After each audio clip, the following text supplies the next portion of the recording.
Hello everyone, this is Dr. Sargam, your ophthalmologist, and today we'll be discussing about adult cataracts in less than 60 minutes. So, inside the eyeball, we have a structure which we call as your crystalline lens. This crystalline lens, it rests in your patellar fossa and it is suspended from both the sides like this. Suppose this is your crystalline lens. We have got things from which it is suspended from both the sides, and these things are referred to as your ciliary zonules. Okay, so this is how your normal crystalline lens is placed inside your eye. Now, if we look at the parts of the crystalline lens, so the lens has got an anterior and a posterior capsule. This is made up of type 4 collagen. Then towards the periphery, we have got cortical fibers, and in the center, we have a nucleus core. Okay, so how are these fibers formed? They say that the interior capsule has got epithelium which has got cuboidal cells in the center, and towards the periphery these cells they start to become columnar. Okay, so these anterior epithelium cells,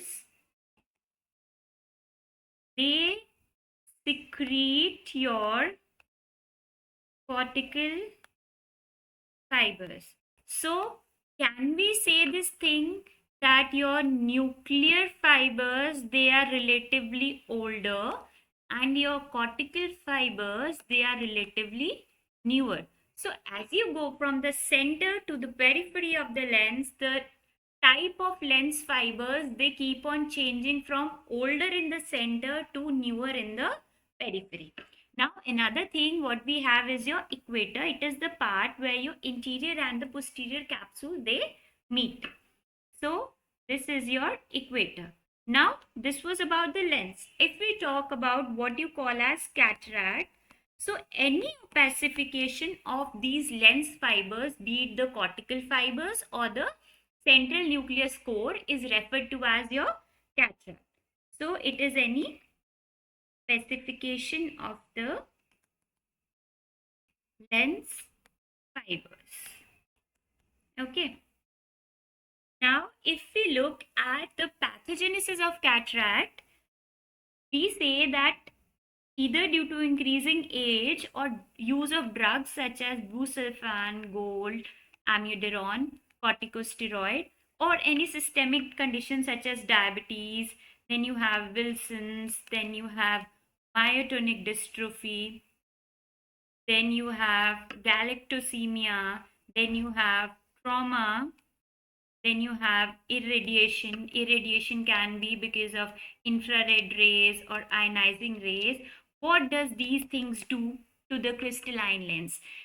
See, normally your crystalline lens is in a state of relative dehydration. That means that there is no water inside your lens fibers. Okay, so what does these things, what they do is they lead to the influx of water inside your crystalline lens, which leads to the separation of lens fibers and eventually their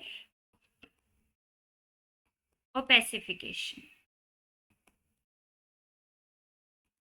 See, this state of relative dehydration in the lens is maintained by your sodium potassium ATPase pump.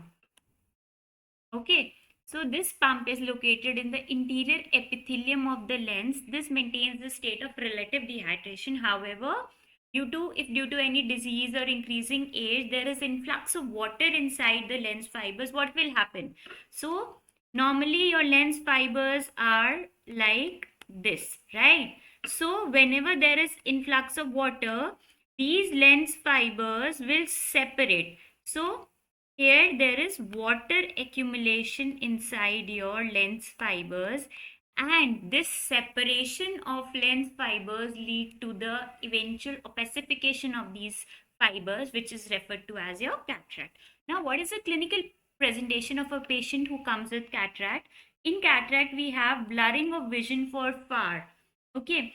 Then we have a phenomena of second sight. Now, what is phenomena of second sight? This is a very common and a very conceptual thing. Okay. So we see that in patients of nuclear sclerosis, or what we say as nuclear hardening, or we can say in patients of nuclear cataract, what happens is the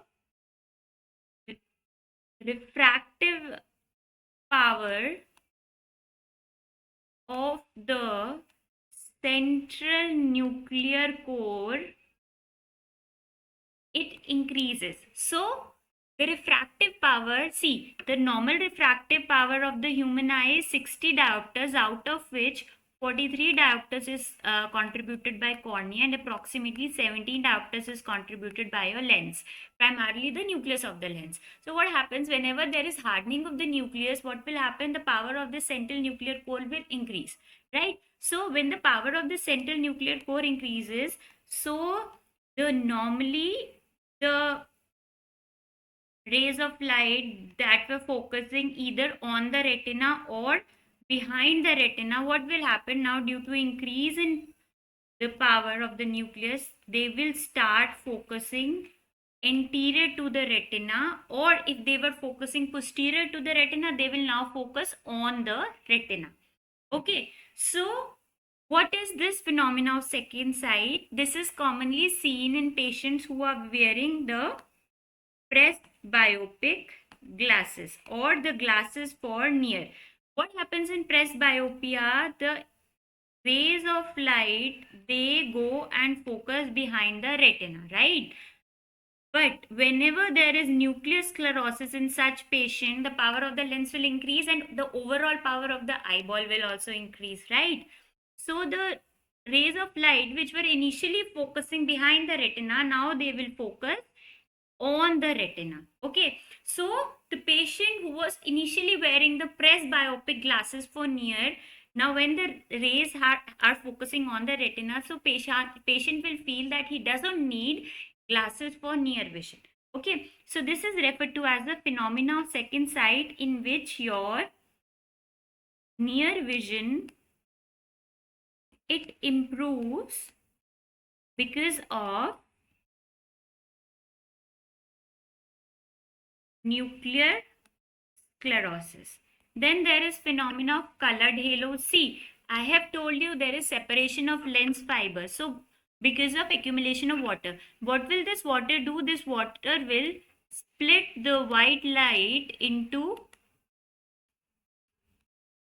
various colors. Now this splitting of white light into various colors will lead to the formation of your colored halos. Then glare. Glare is the most important, and you can say the earliest symptom of cataract.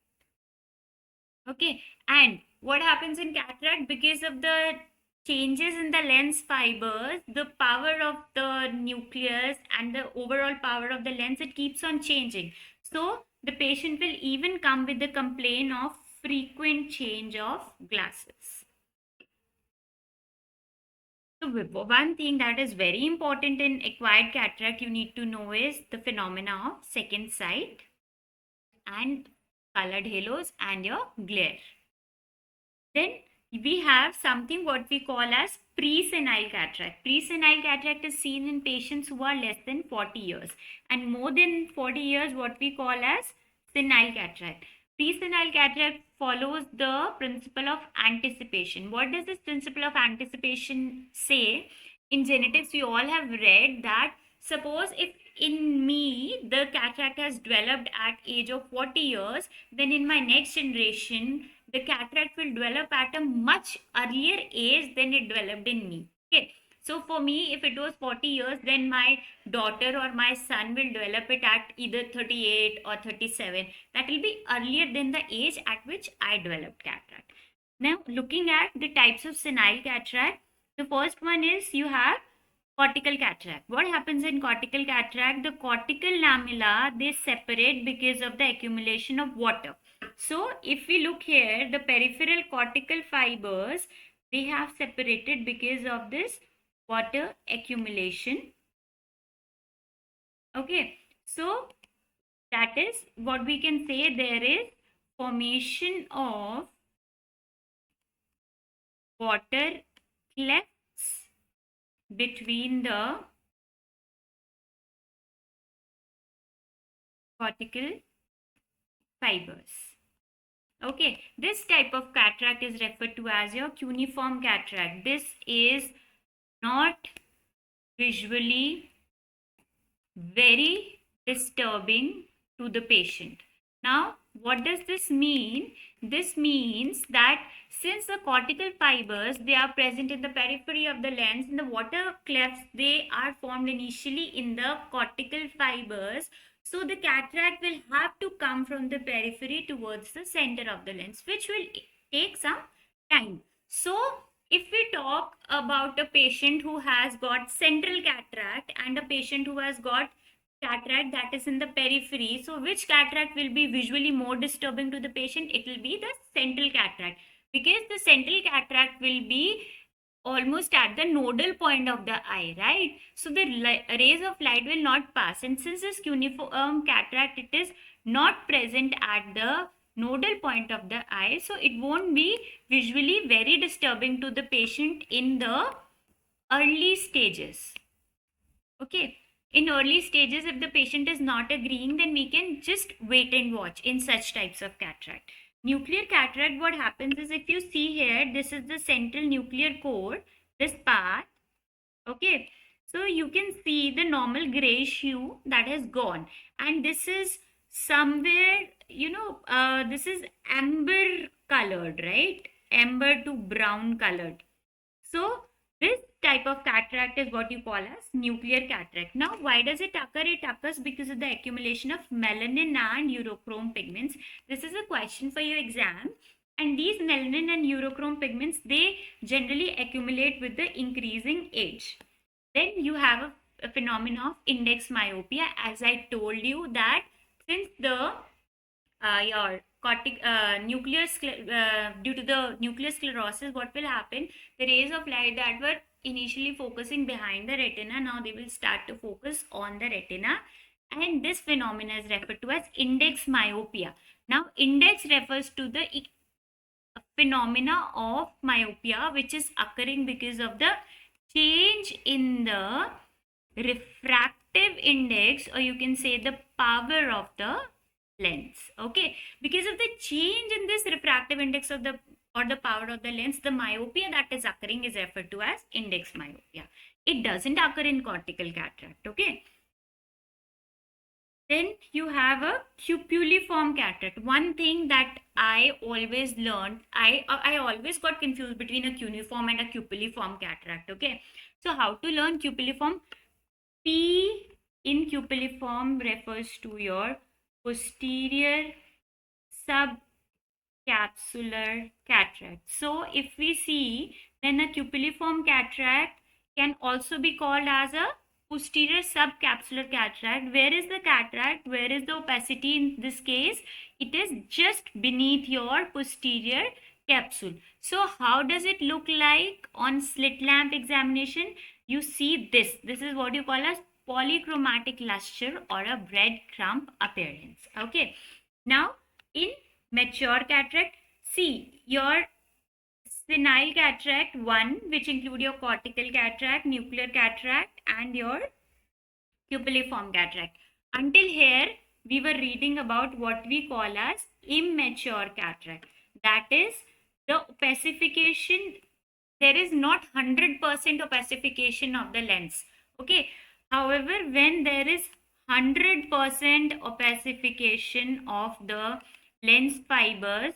That includes both your nuclear and your cortical fibers. Then what we get is the thing you call as mature cataract. So how will a mature cataract appear? It will just be a white cataract. Okay, one question they ask you in the exams, how to differentiate between mature and immature cataract. So mature and immature cataract can be differentiated based on what you call as iris shadow formation. Okay, so iris shadow, it is present in your immature cataract and it is absent in mature cataract. Then one step ahead of mature cataract, what we get is hypermature cataract. What happens in hypermature cataract? The cortical fibers, they disintegrate. Now what is the meaning of this? There is disintegration of cortical fibers. What happens is that the cataract has become so hard and it is, in the advanced stage, that the cortical fibers, they start to disintegrate, and because of the disintegration of the cortical fibers, normally the nucleus which was getting the support of the cortex now will sink towards the bottom by gravity. Okay, so cortical fibers disintegration associated with the sinking down of nucleus. As you can see in this image, this is what you call as disintegration of cortical fibers, and this thing that has sunken down is referred to as the sinking down of the nucleus. Okay, so this is what you see in hypermature. Hypermature cataract is also of two types. This is characteristically your hypermature or Gagnian type of cataract. Okay, then another entity is hypermature sclerotic type of cataract, in which this, what happens is, the cataract has become so advanced that even the anterior capsule of the lens,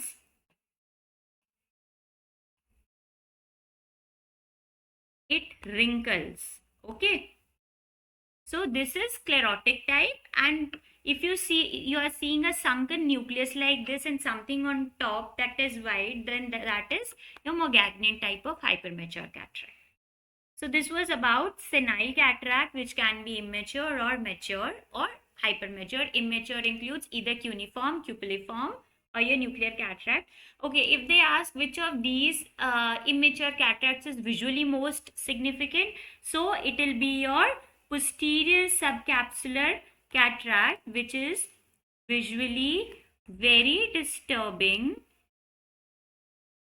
in the early stages. Why? Because this is located at the nodal point of the eye. Okay, so what will happen? It will not allow the light rays to go and form image on the macula. Then we have an entity called as complicated cataract. So what is a complicated cataract? It is a cataract occurring secondary to other diseases in the eye. Now what does this mean?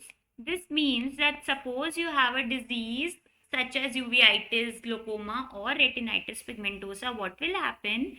Because of these things, the blood supply, or we can say the nutrient supply of the lens gets disturbed, and once the nutrient supply of the lens gets disturbed, you get what you call as complicated cataract. Okay, another entity that is very common is your phacomorphic glaucoma. If we try to break this term, phaco means lens, morphic means induced. So this is what you call as lens induced glaucoma. What happens in certain cases, that in patients of mature cataract, what happens, water keeps on coming inside, and this lens, which was normally like this, it will get swollen like this.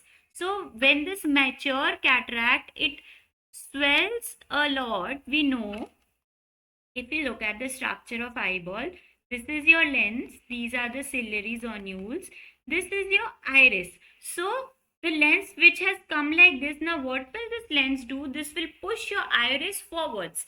So once your iris is pushed forwards, what will it lead to? It will lead to the closure of anterior chamber angle, which leads to increase in intraocular pressure and hence glaucoma. So this is phacomorphic glaucoma, which occurs in intumescent mature cataract. I have told you intumescent mature cataract is that cataract that has a lot of water accumulation inside it. Okay. Now we'll study about the specific types of cataract, which is very commonly asked as IBQ, image based question in your exams. So in diabetes, we have snowflake cataract. So this is your snowflake appearance. It occurs, what happens normally in the human body, this glucose gets converted to sorbitol and this sorbitol gets converted to fructose. Okay. Here you have enzyme aldose reductase and this is what you call as your polyol pathway. So normally this fructose is not harmful for the eye. But what happens in diabetics is there is increased accumulation of sorbitol. Now this sorbitol, it acts as a hyperosmotic agent and it indraws a lot of fluid inside the lens. So thereby leading to the opacification of lens fibers and the cataract. Okay. Another thing what we have is a Christmas tree cataract, which is seen in patients of myotonic dystrophy. This is what you call as Christmas tree. Can you see this birefringent type of cataract? Okay, this looks something like your Christmas tree. Then you have galactosemic cataract, which is characteristically oil droplet. If you see, this will be lens and you will just see a small black opacity. Okay, just like an oil droplet. This is your galactosemic cataract. This occurs because of deficiency of galactose phosphoruridyl transferase and galactokinase deficiency. Then you have a cataract in Wilson's disease, which is characteristically sunflower. If you look at this cataract, it is sunflower. So this is characteristic of Wilson's disease.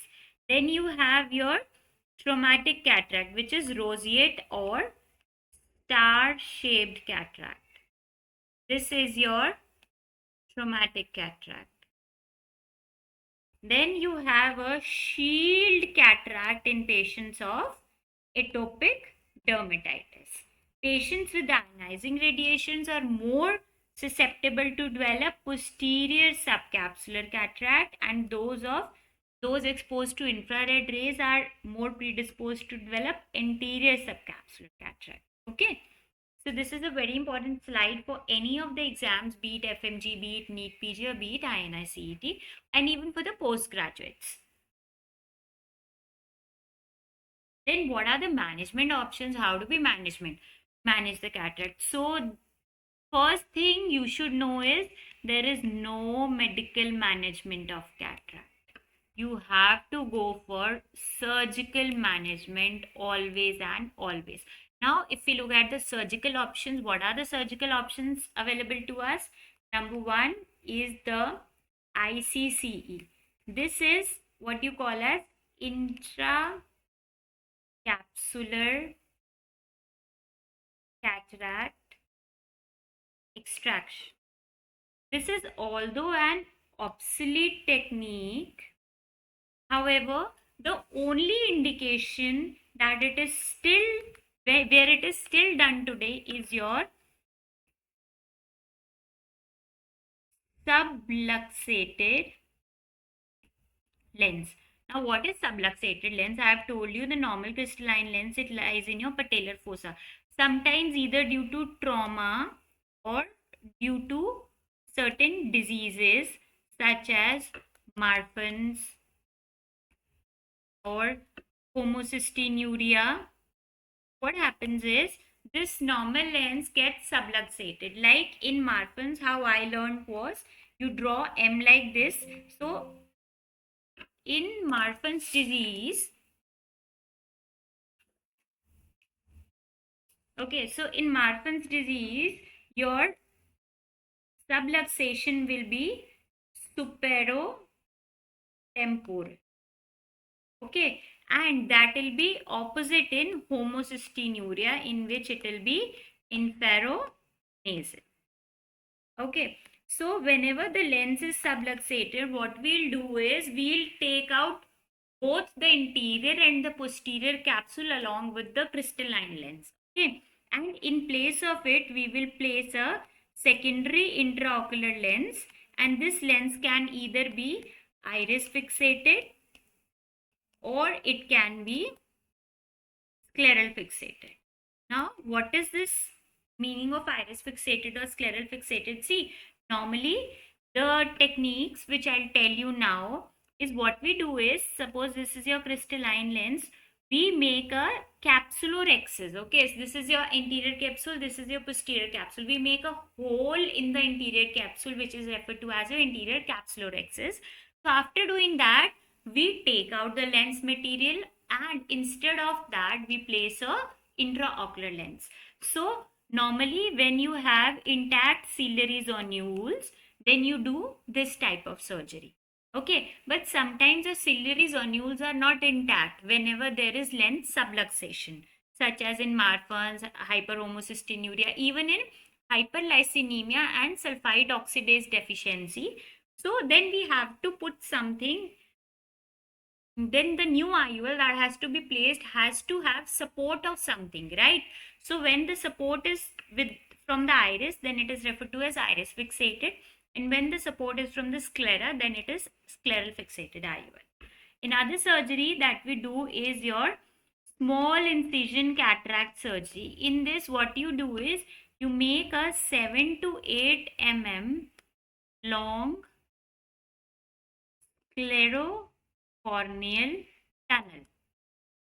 Okay, and so what you are doing, you are making a big incision, then you are doing the capsulorhexis, then you are manually taking the nucleus out and manually inserting the intraocular lens in the eye. That is your small incision cataract surgery. The third thing what we have now is your phacoemulsification. Now, what is phacoemulsification? In this, what we use basically is your phaco machine. So we have a big machine. The phaco machine is connected to a small probe which is almost of this size. So what we do is we make small incisions either of 2.8 mm or even 2.2 mm or 3.2 mm. Okay, and through those incisions we are inserting this probe and we are emulsifying the nuclear matter. We are not manually removing the nucleus. We are emulsifying this nuclear matter using the probe. So your phaco probe has got ultrasonic energy.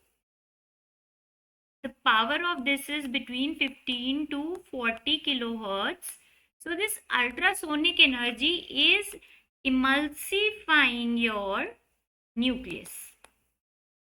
Okay, and this machine is eating up your cataract, right?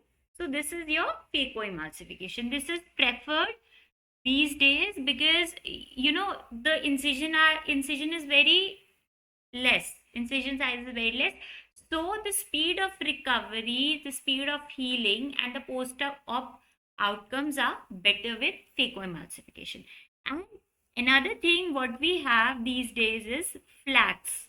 Now, what is FLACS? FLACS is femtolaser assisted cataract surgery. Now, what is femtolaser? So, what will this laser do? This laser will, number one, it will make incisions. So, what will happen whenever a machine is doing something and whenever a surgeon is doing something? So, if a machine has done something, that will be more precise, right? So, the incision making is done by the femtolaser, and along with the incision making, your capsulorhexis is done by your femtolaser. Okay, rest everything is done by the surgeon.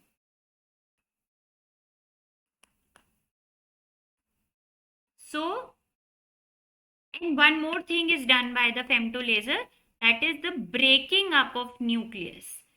Okay. What is that breaking up of nucleus? See, in phacoemulsification, we have got this big nucleus. So, a machine can't directly, if you start to eat whole of the nucleus, it will take a lot of time. So, what we do is we break this nucleus with the help of phacoprobe and another instrument into multiple fragments, generally 4 to 6 fragments, and then we eat up this nucleus, right? So, even in femtolaser, this breaking up of nucleus is done by the femtolaser. After that, the emulsification with the phacoprobe is done by the surgeon, and even the insertion of intraocular lens will be done by the surgeon. So, normally in small incision cataract surgery, we have got a big incision. So, we will manually place the intraocular lens. However, in phacoemulsification and flax, what we do is we have a very small cartridge in which we put a foldable or a rollable intraocular lens, and we put that cartridge inside the eye, we rotate it, and the intraocular lens, it goes inside and then it opens up. Okay, so if we look at the intraocular lens types, what are these? Normally, I have told you we make anterior capsulorhexis and the posterior capsule is intact, and here we place your intraocular lens. So this structure in which we place the intraocular lens, this is your capsular bag. Okay. So what are the structures what are the types of intraocular lens that can be placed in the capsular bag? They can be rigid. Rigid intraocular lens are made up of PMMA. What is PMMA? Polymethacrylate.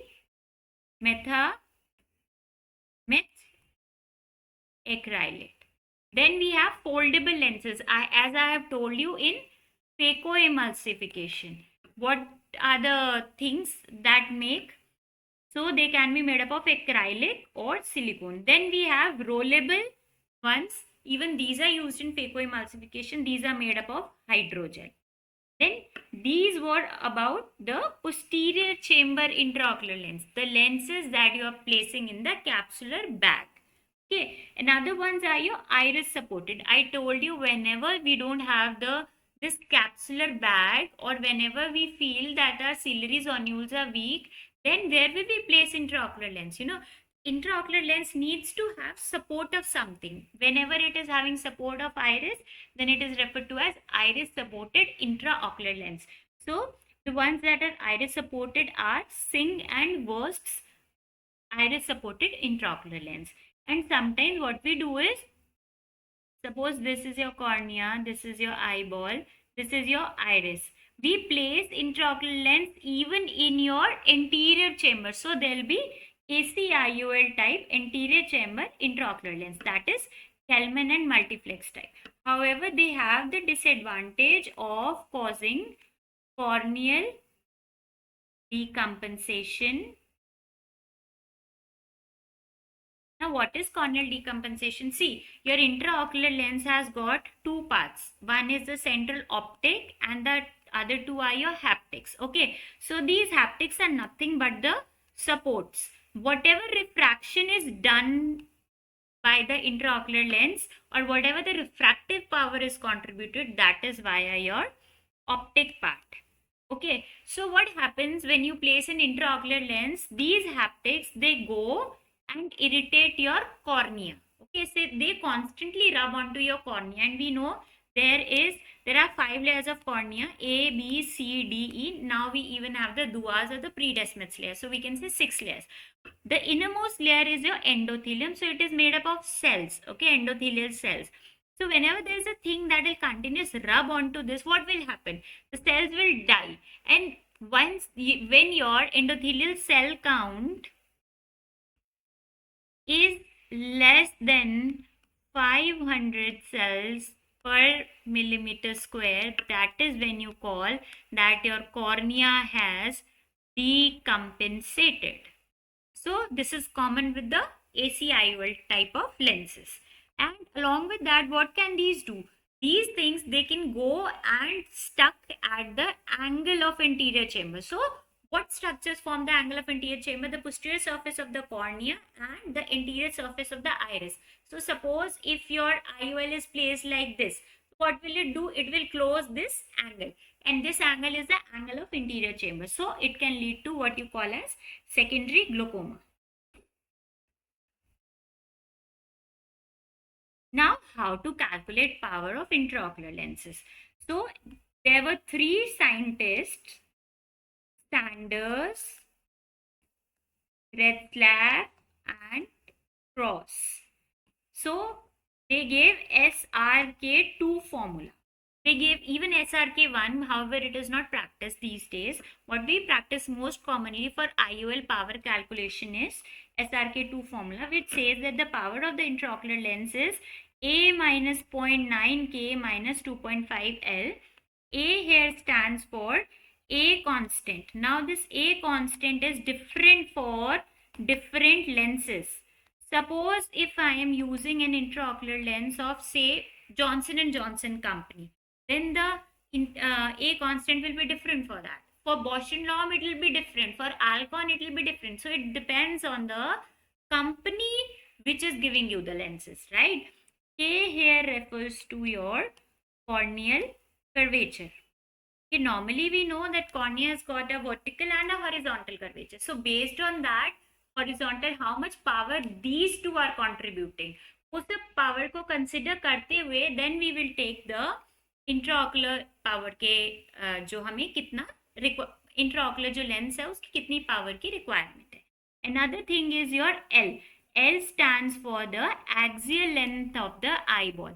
मतलब हमारी eyeball लंबी है या छोटी है, depending on that also आपका intraocular lens की power change होती है. So if somebody ask me what are the three factors that determine the power of the intraocular lens, that will be A constant of that lens, then it will be the corneal curvature of that patient and the axial length of the patient. Now this is a standardized formula. This is normally for the patients who have a normal axial length between say 23.5 to 25.5. Then the patients for long eyeball, what is the formula? So can we call, what is the synonym for long? It is tall, right? So can we take T from here, and can we say SRK-T is used for long eyes, right? This is the mnemonic, long, tall, and SRK-T. Then for short eyes, we have Hoffer Q. Somebody, you can learn it like this. Somebody who is short will walk slowly, right? Because their legs are short. So can you say they'll hop? So for short eyes, we have Hoffer Q. Then what are the complications of cataract surgery? So one is your posterior capsule rupture and vitreous loss. Now what is this? See, normally I have told you, you have to place the intraocular lens inside your capsular bag. But sometimes what happens is that your posterior capsule has got ruptured. It can be whenever there is an new surgeon who is learning, basically. It can even happen with the experienced surgeons, but the rate of this complication is very high when the surgeon is new, and it decreases as you become proficient in cataract surgery. So it can happen with new surgeons, and sometimes we have a type of cataract which we call as posterior polar cataract. Okay, now what is posterior polar cataract? We have got two poles of the lens, anterior pole and posterior polar. Sometimes the lens is located, the cataract is located at the posterior polar pole of the lens. So it is adherent to the posterior capsule. So when you are removing the cataract, that part of posterior capsule also comes out with the cataract. So that leads to what you call as posterior capsular rent or posterior capsular rupture. Now we know that in the eyeball behind the lens we have vitreous, right? So what will happen if there's a hole here? The vitreous will seep from the posterior segment into the anterior segment, and there will be loss of vitreous, right? Another complication what we have here is corneal decompensation. I have told you corneal decompensation, when does it occur? So it occurs when the endothelial cell count is less than 500 cells per mm², right? So if we look, it is 5% in small incision cataract surgery and 8 to 10% in phacoemulsification. Why in phacoemulsification? I have told you phacoemulsification is a better technique. Okay, there is faster healing and all things are very quick. So why is it more? Because in phacoemulsification we are using ultrasonic power to break the nucleus, right? So whenever you have a hard cataract, you will have to use more power, and whenever you are using more power, it will damage more endothelium, right? More endothelial cell damage will occur, and it will eventually go into a state of corneal decompensation. So normally in phaco, corneal decompensation won't occur, but in cases of hard cataract, there are high chances of corneal decompensation. Okay, so it is lesser in SICS, small incision cataract surgery. Okay, since you are removing the nucleus en masse. Then another complication is your glaucoma. I have told you secondary glaucomas can occur in patients with anterior chamber IOL because of the haptic going and stucking in the anterior chamber angle. Then what you have is endophthalmitis. Endophthalmitis is the inflammation of the cavities of the eyeball.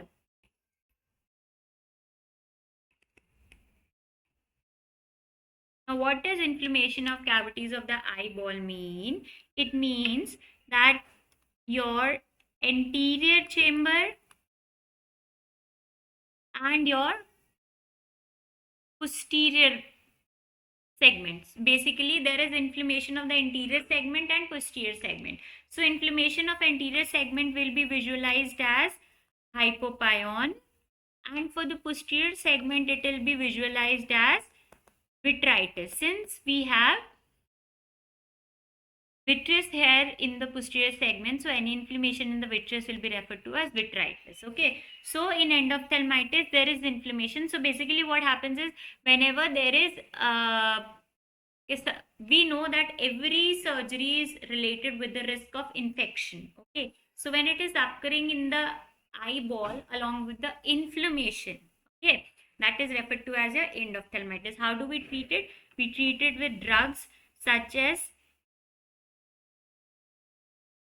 amikacin, vancomycin, ceftazidime. Then we have drugs such as amphotericin B or even the voriconazole.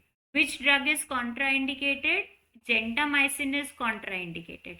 What we are doing in endophthalmitis is we are inserting the drug, we are injecting the drug directly into the vitreous cavity. Okay, so it will take care of the inflammation there. And for the anterior chamber inflammation, we will give drops. क्या होता है?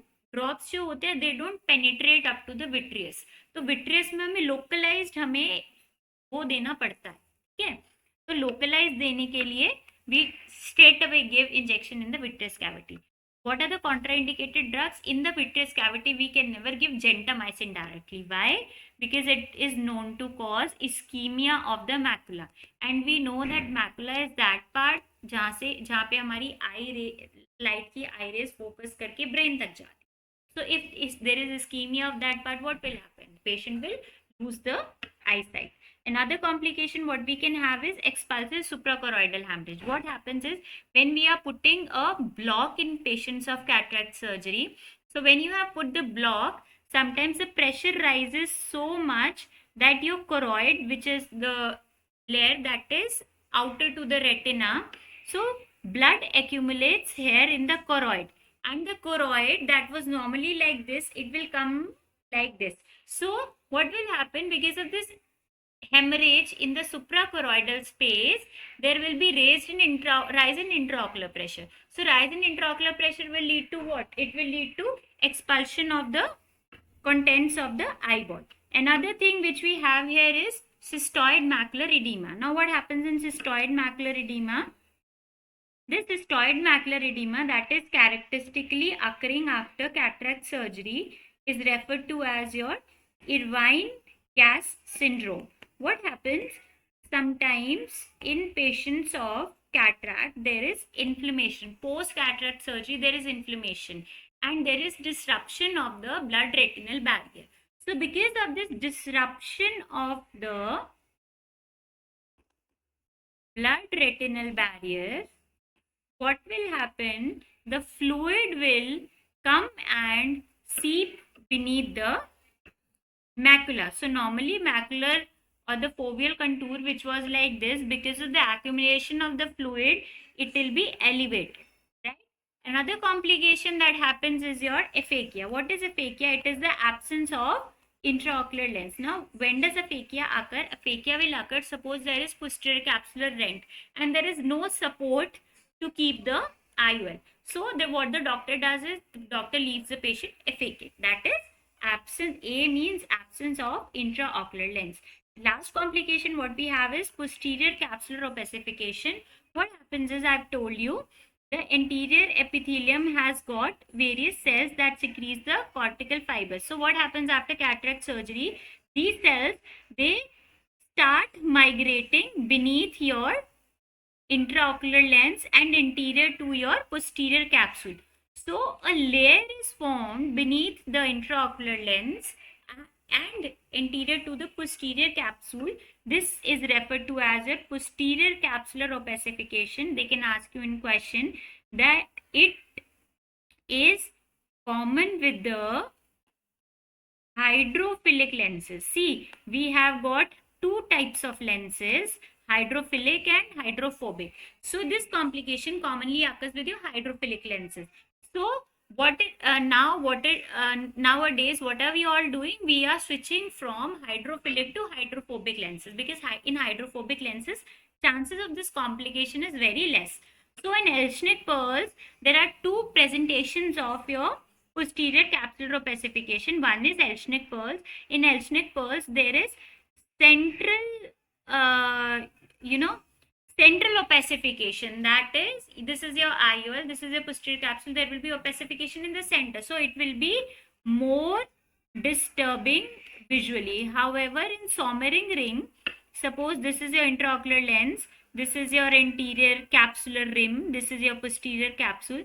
So in between your anterior and posterior capsule towards the periphery, there will be the proliferation and migration of the cells. Okay, so if we talk about the one that is more visually disturbing, that will be Elschnick pearl, and ring of Sommering will be less visually disturbing since it is present in the periphery, right?